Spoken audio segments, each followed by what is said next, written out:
go.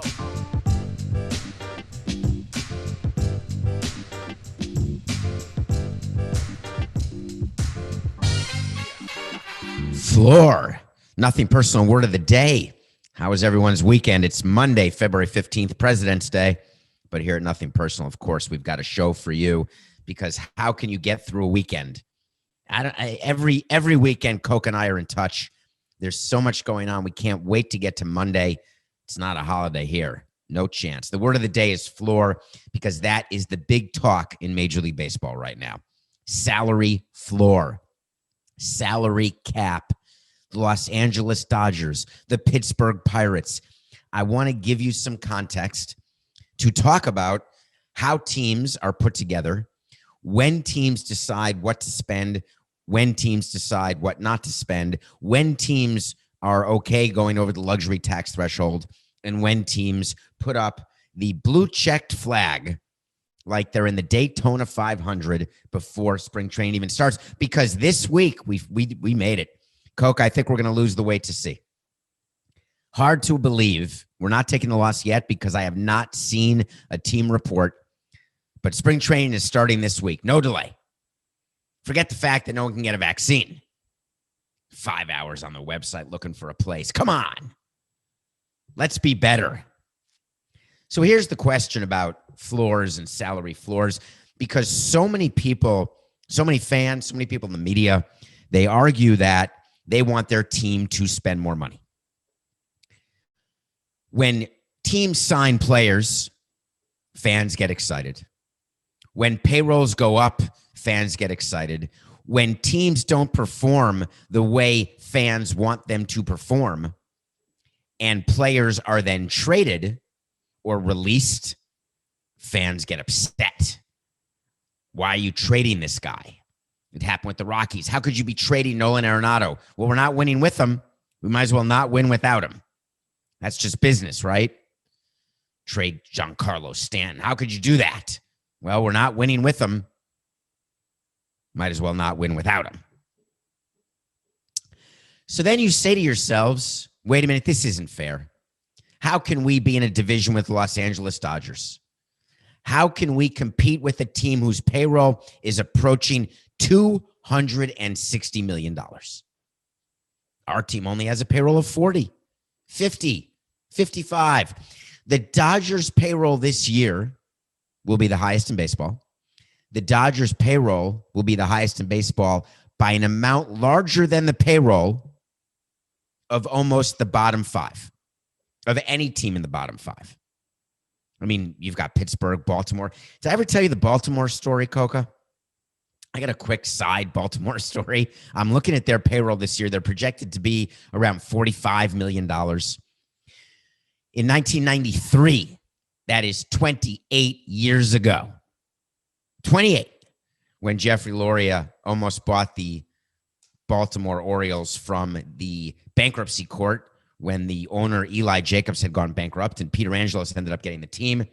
I was not involved in baseball at the time. I was in law school or just done with law school. And what I did know, having gone through some of the numbers with the Orioles, is that they were at their peak. They were selling out Camden Yards.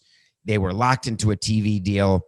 There was no thought that salaries would go where they've gone, where they have, in my opinion, and it's not anecdotal because I was a part of it, seen payrolls go up in ways that I hadn't expected without the concomitant increase in ticket revenue or even broadcast revenue. And the Orioles were tapped out. So the math was that the only amount of money that this team could sell for would be $172 million. So Jeffrey bid $172 million in an auction. Angelos bid $173 and got the Orioles. When Jeffrey said, congratulations, good luck. And during the time of the bidding, there were breaks in between the bids, in between the rounds. And Jeffrey had investment bankers who were telling him, listen, there is no formula we can give you that makes this team worth more than $172 million, and that's a reach. The original bidding and math was for Jeffrey not to go over 150, and at the time, that would have been insanity. But when you get swept up in the moment of an auction, as sometimes can happen, you get to 153, 54, 55, it goes up. Meanwhile, the bankers are tugging on his coat, saying, I don't know where you're getting the money to close, number one. But number two, it's not a sustainable number. 28 years ago, Angelos gets the team for $173 million. Here's what's happened since then in Baltimore. The team is in the crapper, literally. They can't win. They've been rebuilding for what I feel like is forever. No World Series.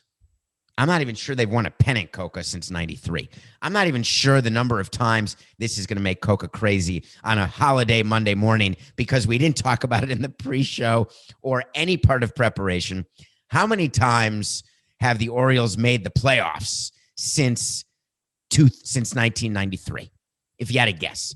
I'm going to say the over-under is 4, and I'm going to say that's a pretty good market. But Coca may find it. He may not. And I can't hear you, Coca. 5. It's over 4. That's a pretty good market, Coca. The Orioles made the playoffs 5 times since 93. Not what I would call a successful franchise. Only 3 times since 2012, but that's not terrible. That's pretty good, actually. So it was 2 times from 93 to 12, 3 times since 12. It's actually more than I would have expected. I would have taken the under on that. In any case, what are the Orioles worth? Because Angelos, there are rumors that he will be selling soon. His sons run the team now. He has 2 sons, both of whom I've spent time with. Interesting family, interesting dynamic. A lot of families running baseball teams, as you know. That team will get, let's call, if the Marlins got 1-2 and they should have gotten 7, that means the Orioles will get, let's say, 1-4 to 1-5. Pretty good return for Angelos. So their payroll is down at 45, and here's why. The Suns don't want to lose money, as they shouldn't. Attendance at Camden Yards, it's no longer a new stadium. They were having great success as the beginning of the new stadium bubble. The new stadium is now old. I bet you they're in their 20th year in the new stadium. Is that possible, Coca? I bet you Camden Yards may be around for 20 years. Just to give you an idea of how long that is, when the Marlins signed a lease of the stadium deal that we negotiated, we signed a 38-year lease. And a 38-year lease seemed like a forever lease. Marlins Park is starting its 10th season this year. Time does fly. So Camden Yards, I'm guessing, opened in 91 or 92. Coca says 92. So that was close. So they are starting now their 20th season. Incredible. Just incredible. So people are complaining why their payroll is so low. Coca, what's wrong? Are you upset? 29, not 20th. I did the math wrong. Thank you.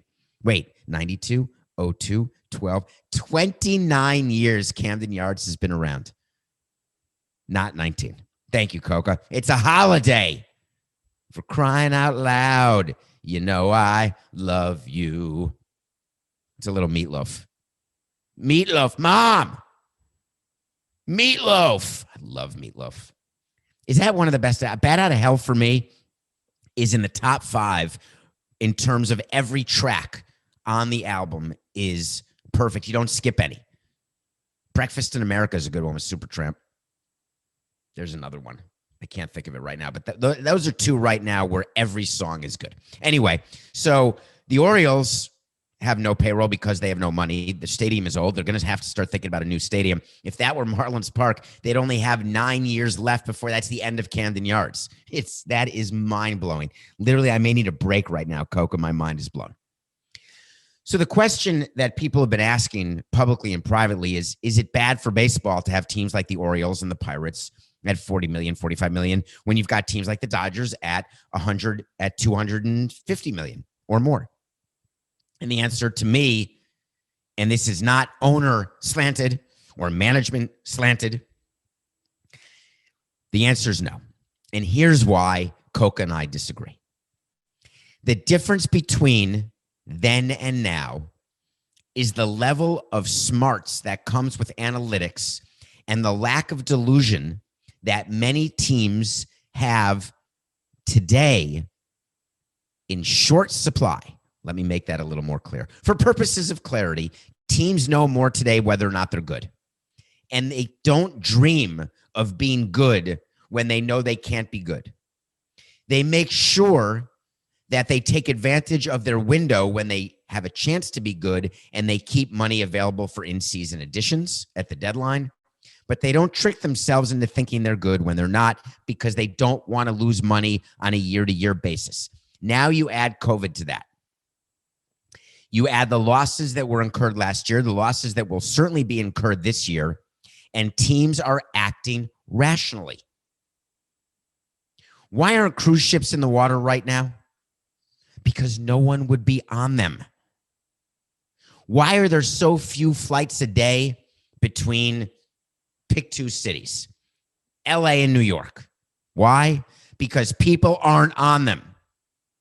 Why would you have a payroll where people aren't watching and paying to watch in person, and you don't have a window without expanded playoffs, or even with expanded playoffs, to compete?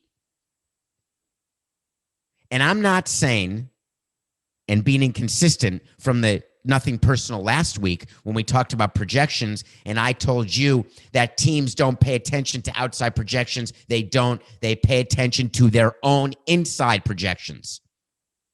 The Pirates have zero chance of competing in the Central this year. Zero.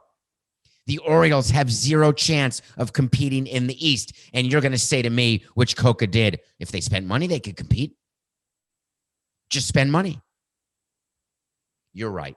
You're right, Coca.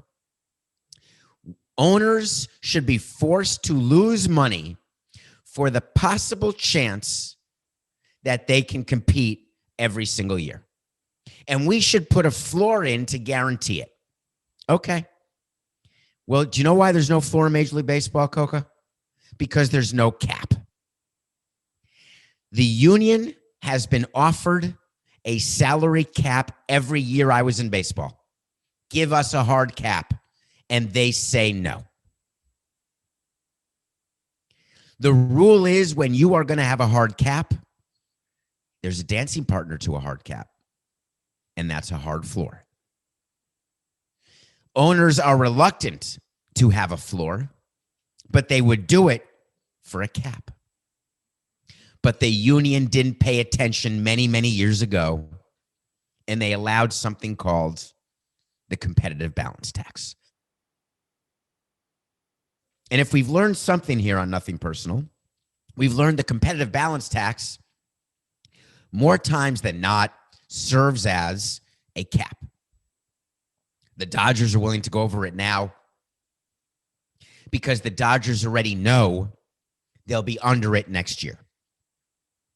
Andrew Friedman, formerly of Tampa, very successful, now with LA, has built his team in a way that the only long-term commitments after this year, and this is off the top of my head, having looked at their roster, Mookie Betts, Justin Turner, who they just signed to 2 years, so maybe it's after 2 years. Maybe it's after 22, when Kershaw's off the books, Kenley Jansen's off the books. Everyone but Betts. Buehler doesn't count. He's just signed to a 2-year extension. They will go, and Bauer is 2 years. So I think I'm right. After 22, their payroll falls well below the cap, the tax, Freudian slip. What teams do is they prepare to pay the tax. They don't mistakenly go over the threshold. It's part of their budget. Just the same way teams prepare to cut when they need to, and when they're looking at their development and what their likelihood of success is on the field. If the union wants to try for a salary floor in these next collective bargaining agreements, they should try. I think that a lockout will result, or a strike, but I think the owners will lock them out first. We're going to have a lot more time to talk about the labor issues. But the reason why you won't get a cap and a floor is that you will not get the votes from the owners. because any floor that the union will demand will make it so teams will have to fight against their analytics, fight against their lack of delusion, and sign people like Edwin Jackson. Remember the Edwin Jackson sign, Coco, when the Cubs were rebuilding and their owner was so upset about all losing, they signed Edwin Jackson to $55 million and artificially raised the payroll for no reason when the team wasn't ready to win? Do you remember that signing? That signing was a huge deal in the arc of labor relations because it showed players that owners are not going to be disciplined. But then they got disciplined. They got smarter. They started listening to their baseball people more. Articles coming out left and right. Free agents are not getting the number of years and the number of dollars that they got just last year. What's happening? So many unsigned free agents. Hello? This has been going on for years. This is not COVID related, folks. This is baseball front offices saying, we are not going to be emotional. We're going to be robotic.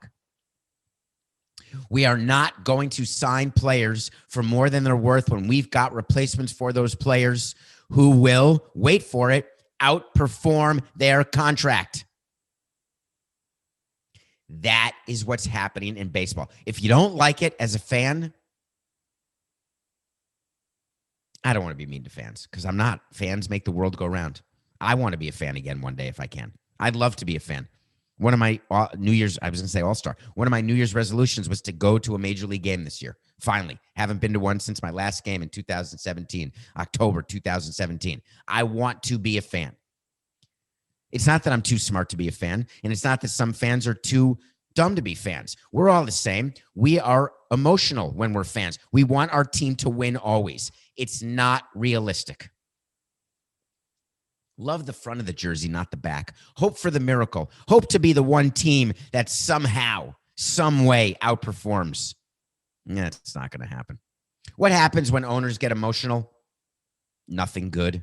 We saw it this weekend, and boy, did we ever see it. Justin Turner, the guy who was pulled off the celebration when he was pulled out of the field, Game 6 World Series, tested positive for COVID-19. They pull him off the field. No one knows what's going on. And then all of a sudden he appears in the celebration with COVID. And I thought, wait to see, he'll get fined. Wasn't fined in an agreement with the union, becomes a free agent. He's the heart and soul of the Los Angeles Dodgers, the longest tenured position player. The non-tender by the Metropolitans. Was he a non-tender, Coco, or a trade? I think he was like a David Ortiz, a non-tender.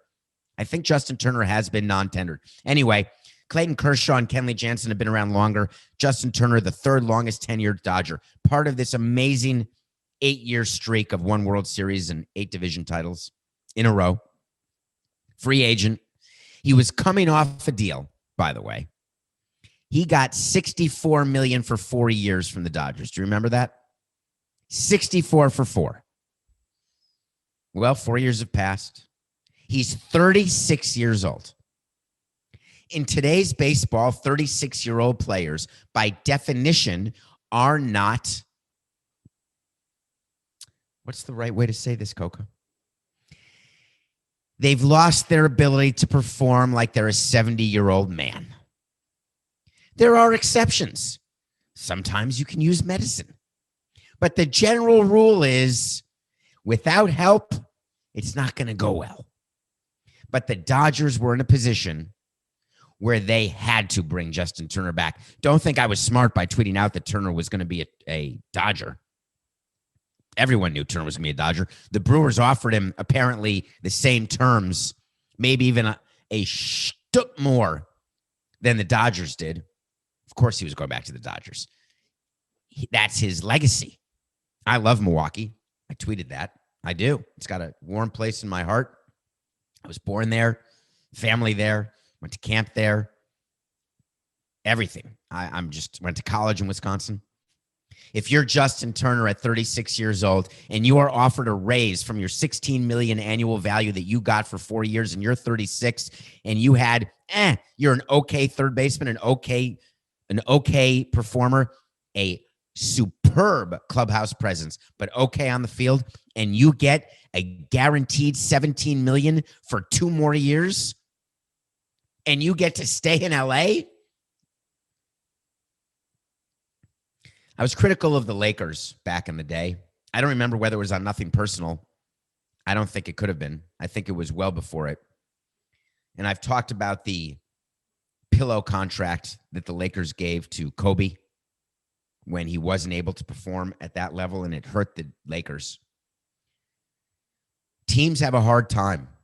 It's a very interesting topic because there is no right answer. What do you do with an aging superstar? And make no mistake, Justin Turner is an aging star. In LA, he's an aging superstar. In baseball, he's just an aging, really good player. The worst thing that can happen to a team is also the best thing. The best thing that can happen to a team is the best thing for a player. The best thing that can happen to the team is a worst case scenario for next year's team. The pressure to win after you've won a World Series is significant, and the desire to let real emotionally attached players and performers leave is so strong that you don't do it. The Dodgers let Kiki Hernandez go, and you could say that he's some sort of emotional center. He's a bench player. Let's not get crazy. Kiki Hernandez and Justin Turner don't belong in the same stratosphere, the same discussion at all. So when you win, you chase it and you chase it, and the Dodgers have doubled down in trying to do something that hasn't happened since the Yankees in 98 to 2000. They bring in Bauer on a luxury tax-friendly deal that helps Bauer and the Dodgers by giving him the most money anyone ever made, but spreading it out over a 3-year deal. They bring Turner back at 17. They go way over the threshold, but they do it all knowing it's temporary. So for those other teams in the NL West, here's what you're doing. You're the Rockies. You're the Diamondbacks. You're saying, okay, it's not our time, but it's coming again soon. We will have another window, and we're going to be ready. That's why Arenado was traded. You think the Padres can catch the Dodgers, Coca? There's no chance. The Dodgers are a juggernaut. Doesn't mean they're going to win the World Series. But, man, they just signed. You know what bothered me about this weekend? One more Dodgers thing. I'm sorry, but I just have to mention it. Austin Barnes is a player whose career I'm following closely because he was a quote-unquote throw-in in a trade we did in 2014 when we traded Chris Hatcher and Austin Barnes and Andrew Heaney to the Dodgers. I can't remember who else we traded. We got back D. Gordon and Dan Herron, and we needed the Dodgers to pay Dan Herron's salary. They agreed to pay all of Dan Herron's salary if we would give them Austin Barnes. And I remember clear as day in the winter meetings that year telling our baseball people who said to me, don't trade Austin Barnes. He is a big leaguer. We don't need to include him. And I remember saying, we are going to let a minor league catcher get in the way of getting D. Gordon and Dan Herron. And by the way, we also got Kiki Hernandez in that deal. Thank you, Coca. We did. That was a very big trade. It was Hernandez, D. Gordon, and Herron. Who did we give up, Coca? I can't even remember. We definitely, we traded Kike to the Dodgers. Excuse me. This is what happens when you're in the game for 18 years. You make a million trades. I can't remember where we got Kike. Anyway, we got Miggy Rojas, who's still on the team, D. Gordon, Dan Herron, and we gave them Kike Hernandez, Chris Hatcher, Austin Barnes, Andrew Heaney. That may be it. In any case, Austin Barnes was not a throw-in. The Dodgers took advantage. They used their money to take advantage of teams with less money, and that's what's made the Dodgers so good. They have the money to throw around and use as a sword. We knew that we were being taken advantage of. Our baseball people did. But I was so concerned, as was the owner, with trying to win at the big league level, that there's no way a reliever like catcher or a backup catcher who's not even in the big leagues is going to stop that sort of trade when we're getting 3 big leaguers back in Hernandez and Herron and Gordon. Herron was finished, by the way. Gordon was great until he stopped taking steroids, I should say. So Austin Barnes this weekend signed a 2-year deal. He avoided arbitration in a 2-year deal, guaranteeing him, let's say, $4.5 million.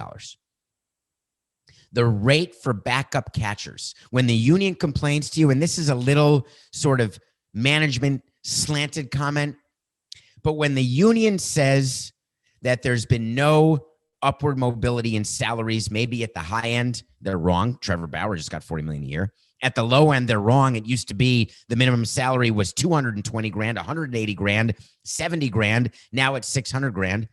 The backup catchers used to get paid $775, $825. A really good backup. I'm talking the best of the best backup catchers. You got yourself $1 million. Now they're getting $2 million. Add that up. Add it up. Congratulations, Austin. I'm happy for you. We shouldn't have traded you. All right. We got so much to review. I wish we could do 2 reviews a day. I've been on a binge of movies. It's that time of year. Everything's coming out. We've got Golden Globes, Oscars, Screen Actors Guild, everything. And we're going to start with Judas and the Black Messiah. And we are also going to talk about, because it's important to talk about something that happened in Jacksonville over the weekend. And there was no chance I was going to avoid that. We'll be right back. Welcome back to Nothing Personal. Thank you. Please, you already made it through the commercials.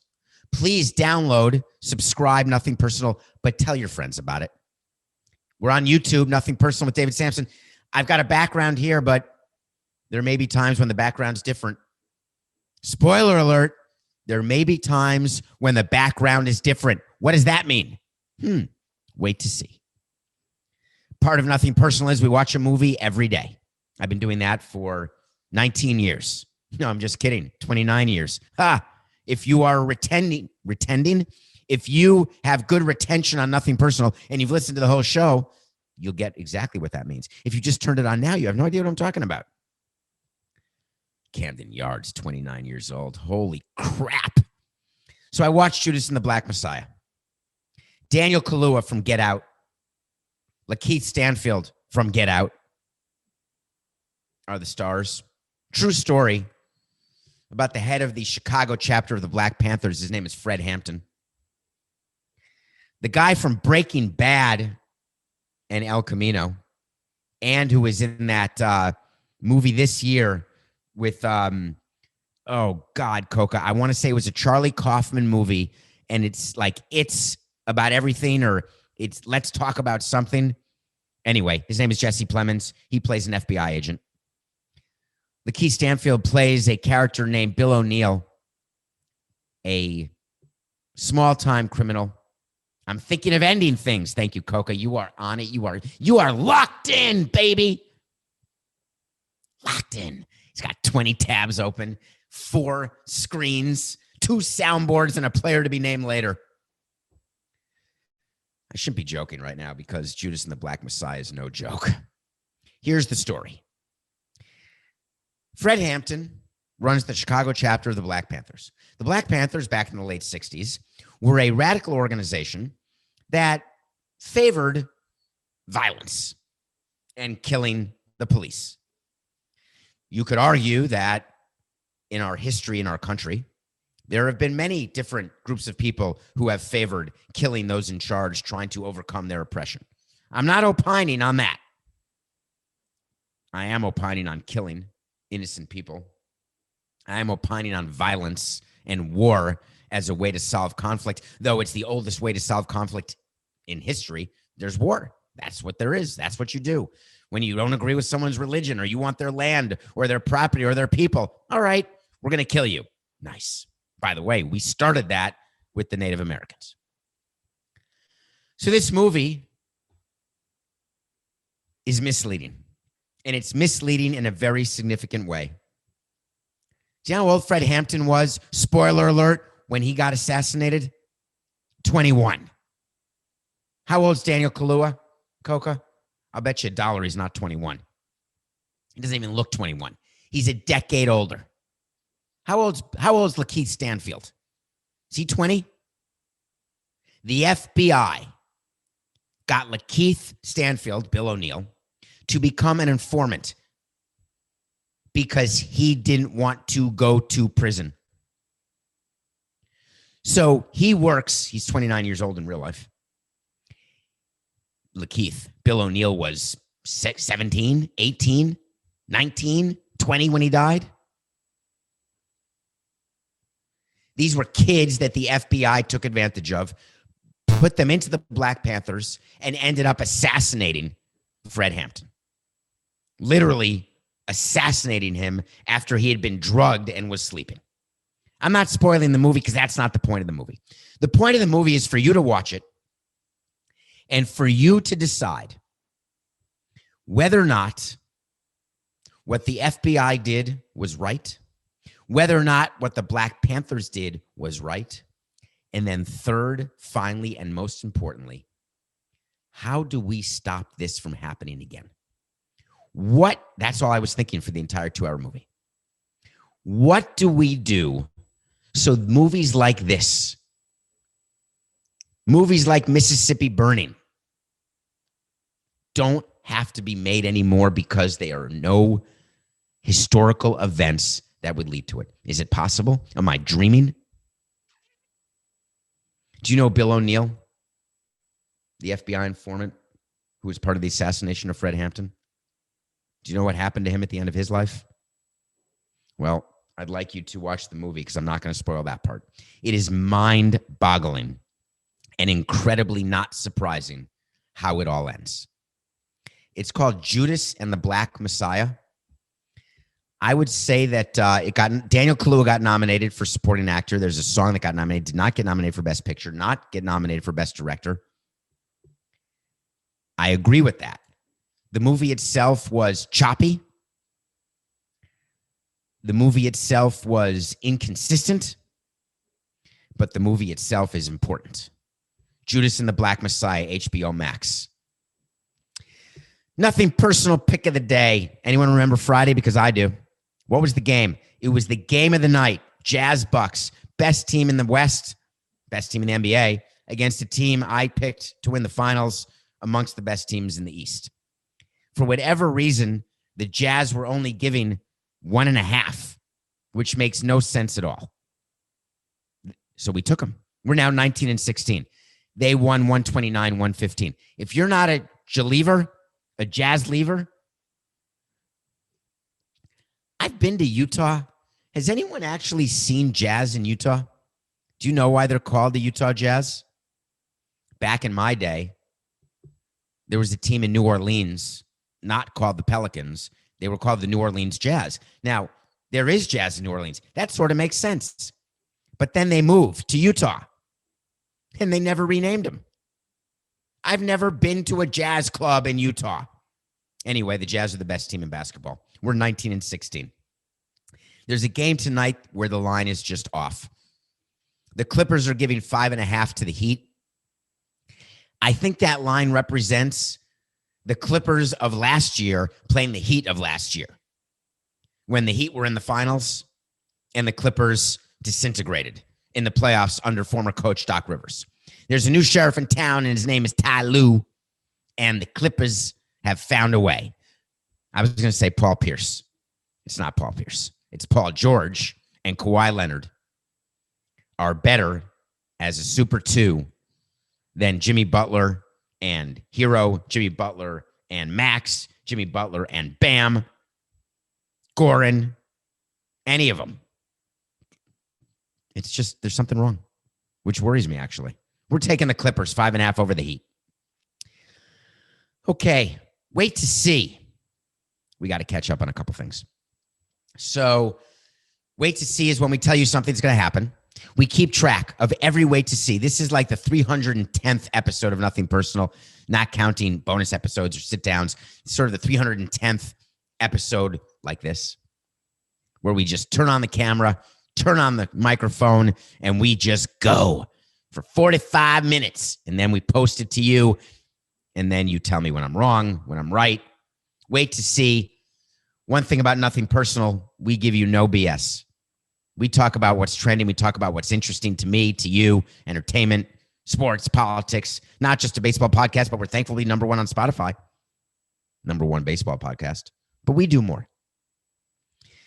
One of the things that we do that's different is we will always revisit when we're wrong. July 17th, 2020. We said Brian Anderson of the Marlins, where there was talk of him signing an extension candidate as the best player on a Marlins team. I said Brian Anderson will not get a long-term deal before arbitration because I know the Marlins, and they don't have any scratch. They do not want a long-term deal because Brian Anderson will not take the discount that will be required. Well, he went to arbitration, settled at a one-year deal, 3.8. That's a yes. We got that wait to see right. A couple months later, on November 5th, 2020, J.J. Watt took the podium, and boy, did he MF his own team, the Houston Texans. Very different from the video he posted this weekend. And it was a video of love. And I love him. He's a Wisconsin guy. I love him. I want him on the Packers. I want to dream that he can be who he was, but he's not. Father Time is once again undefeated. On November 5th, when he went public against his team, we have to be better, do better, try harder, all of us. I said to you that day, J.J. Watt will not be on the Texans in 2021. And you said to me, no way. Well, he just got released. That's a yes. J.J. Watt got released by the Texans, and the video posted by J.J. said, we mutually agreed to part ways. Okay. Now there's 15 teams who want him, 20 teams. 31 teams want J.J. Watt on their team. That's not the question you should be asking yourself. What are they going to pay him? That's the only question you should ask yourself. Will he get more money from his new team than what he would have been owed by the Texans? I'm just curious. No chance. We got the wait to see right. J.J. Watt is not a Texan. People are saying, why would the Texans? I heard someone, I can't remember where, Coca, did I see it on Twitter or somewhere, where someone was trying to imply that there could be some race involved and that Deshaun Watson wants to get traded and he's not allowed to leave. J.J. Watts wants to leave and they let him leave. To compare the Watson situation to the J.J. Watt situation and use color as a means of comparison is insulting to those of us who don't use color to evaluate anything. We evaluate money and skill and talent. When you've got a player like Deshaun Watson on your team who is in the prime of his career and that player wants to be traded and you give into that request, then you've become Derek Jeter. J.J. Watt has not been an above average performer on defense in how long, Coca?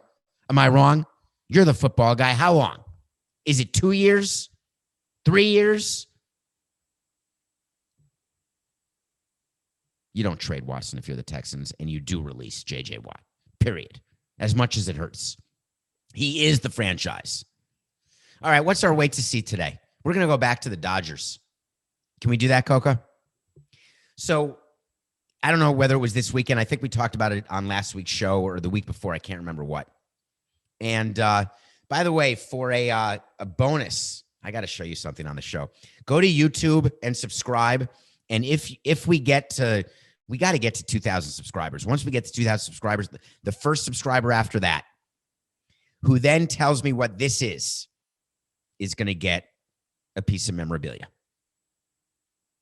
And if you're listening to this right now, go to YouTube, subscribe, and then once 2,000 comes and you get this right, who is this?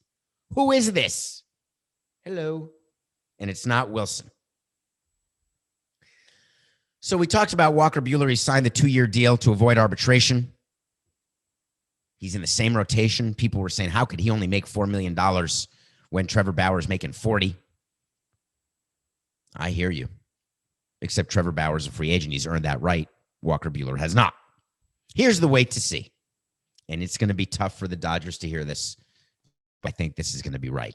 And we're going to know at the end of 2021 whether it is. This wait to see expires on closing day 2021.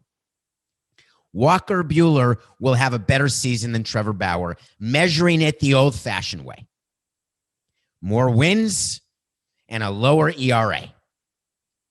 Now, to win this wait to see, both players have to qualify for the ERA title, which means if Trevor Bauer throws a shutout or Walker Buehler throws a shutout and then is out for the rest of the year, I can't say that, wow, Trevor Bauer had the lower ERA at 0.00. Can't do that. Not going to do it. Both players have to qualify for this wait to see to apply. And I think Walker Buehler is a better pitcher than Trevor Bauer and will end up having a better season. Wait to see. All right. We're going to end this show on a topic that we told you was going to happen. I believe it was a show last week when Urban Meyer hired the new coach of Jacksonville, hired someone named Chris Doyle, the former strength coach for the Iowa. They're not the Buckeyes, Coca. The Iowa Hawkeyes. OMG. The Iowa Hawkeyes, they fired him because he was abusive and potentially racist. Urban Meyer, who is the savior for Jacksonville, making them good again, brings in Chris Doyle as part of his coaching staff and says, we vetted him. Remember we did a whole segment on that where Chris Doyle said, don't worry, I promise I'm good. And I went through the whole interview. Check out the show last week. I showed you what that interview was like between Urban Meyer and Chris Doyle, where Chris Doyle just said, I'm good. And Urban said, I'm good. If you're good, we're both good. Let's go. Guess what? Nothing was good. Urban Meyer released the following statement this weekend. Chris Doyle came to us this evening to submit his resignation, and we have accepted. Chris did not want to be a distraction to what we are building in Jacksonville. We are responsible for all aspects of our program, and in retrospect, should have given greater consideration to how his appointment may have affected all involved. And then the way you end everything, we wish him the best as he moves forward in his career. Hey, Urban, I just got a small, tiny, nothing personal question. It's small. I thought you vetted him, fully vetted him. I get it. You vetted him, but you didn't give any consideration to how his hiring would impact players on your team, fans of your team, and the league as a whole, who's doing everything it can to dispel the notion that it's racist. Yeah, I didn't take that into consideration. Why would you take that into consideration? I want to surround myself with the best coaches to turn this program around. Go team. Oh, by the way, Chris Doyle didn't resign. You know that. I know that. Why would Urban insult us with that statement? He out of nowhere, Chris Doyle was on Twitter and said, man, I'm getting some heat. I better resign. Hey, Urban, I'm resigning. Can I come over to your house? I'm resigning. Will you please accept it, please, for me? It'll make me so much happier if you accept it. I'll feel so much better about myself. Urban said, hold on, let me talk to the owner. Let me talk to Roger. Let me see where we are. I don't know if I want to accept it. I don't think we should accept it. I think we're good. I think this will blow over. No problem. Chris, be at my house in 5 minutes on Zoom. Hey, Chris, I'm super sorry about this. And believe me, I have no other choice. But we're going to have to let you go. It turns out that your past in Iowa is having an impact on us. It turns out that the NFL can't handle what I thought it could. It turns out that Jacksonville can't handle what I thought they could. It turns out that our owner didn't give me the right to build my coaching staff the way I thought he could. I don't want you to resign, and I don't want to fire you. But here's what we're going to do. You're fired. We're going to pay you, and you're going to resign, and we're going to wish you well. Urban, do you think that Doyle has a chance of getting another coaching job? I'm just curious. Do you think when you hired him that no one would notice? No one would care? It's 2021. Those days are over. To all owners out there, you give the power to your people to hire, you better watch out. You better make sure that they are giving proper consideration to things that they normally wouldn't. Because it's not just about winning. It's not just about having the best people. It's about having the right people. And when you don't have the right people, you know what suffers? Yes, you do. Hey, Chris, before we hang up, I just wanted to say, it's just business. We're totally sorry. It's nothing personal.